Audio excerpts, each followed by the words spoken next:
Leadership isn't watching performance, they're watching how you participate in direction. And in many organizations, the signals that determine whether or not you get promoted happen months before that decision is actually made. Not during the performance reviews, but long before that time. There are a handful of signals that quietly change how leadership evaluates you.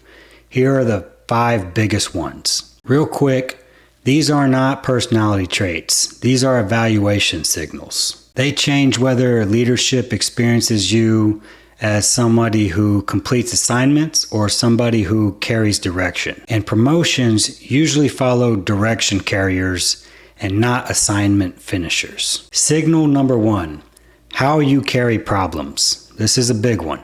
There's a pattern that leadership notices early, and most people have no idea that it's happening. It's not how often you speak up in meetings. It's what you bring to leadership's attention, and more importantly, how you bring it. Some people surface problems. They see it, they flag it, and then they wait. Other people surface problems with a direction already attached. Not a full solution, just a direction. Here's what I'm seeing. Here's what I think it means. Here's where I think we should go next. Leadership pays attention to who reduces uncertainty and also who waits for it to disappear. The second pattern signals something very specific. It signals that you're already thinking one level above your role. And organizations promote the people who are already functioning on that next level instead of the people who are waiting to be given it. Signal number 2.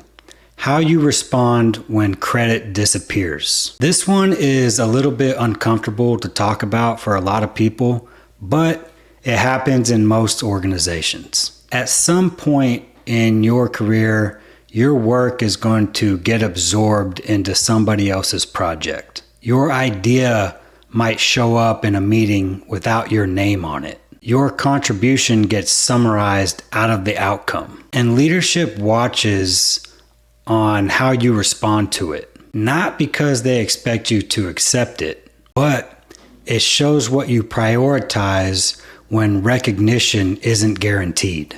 The people who pull back, go quiet, start protecting their work, signal something very clearly.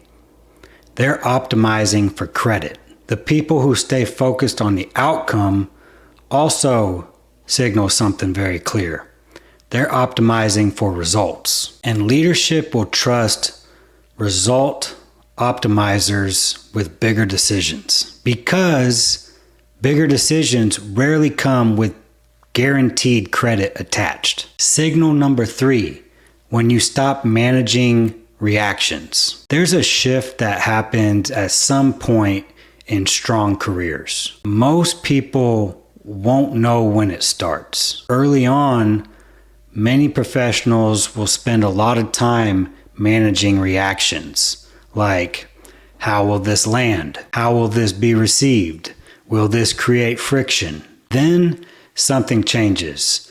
They stop managing reactions and they start managing direction. What that means is they'll start asking, what will move this forward? Leadership notices that shift immediately, because once someone prioritizes outcomes over approval, they start getting trusted with bigger decisions. And decision trust changes how your role gets evaluated. If you're working toward that shift right now, I put together a free 30-day promotion playbook that walks you through how visibility, leverage, and decision trust actually build over time inside of an organization.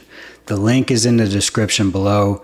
Check it out if you want. Now, jumping into signal number 4, how you handle unclear problems. This one, to me, is a huge one. Another signal that leadership watches closely is what someone does when they have a problem and it's not fully defined yet. A lot of people in this position will wait for clarity before they move. They'll wait for the scope to settle. They wait for expectations to be explicit. They wait for direction to stabilize. But the people that leadership trusts the fastest usually do something different. They start shaping clarity instead. They ask better questions. They narrow uncertainty. They define what matters before that path is obvious, because unclear problems are where decisions actually live. And the people who can move inside uncertainty without freezing the work or having the work come to a complete stop are the ones that leadership helps move closer to direction. They're the ones that leadership starts to trust more.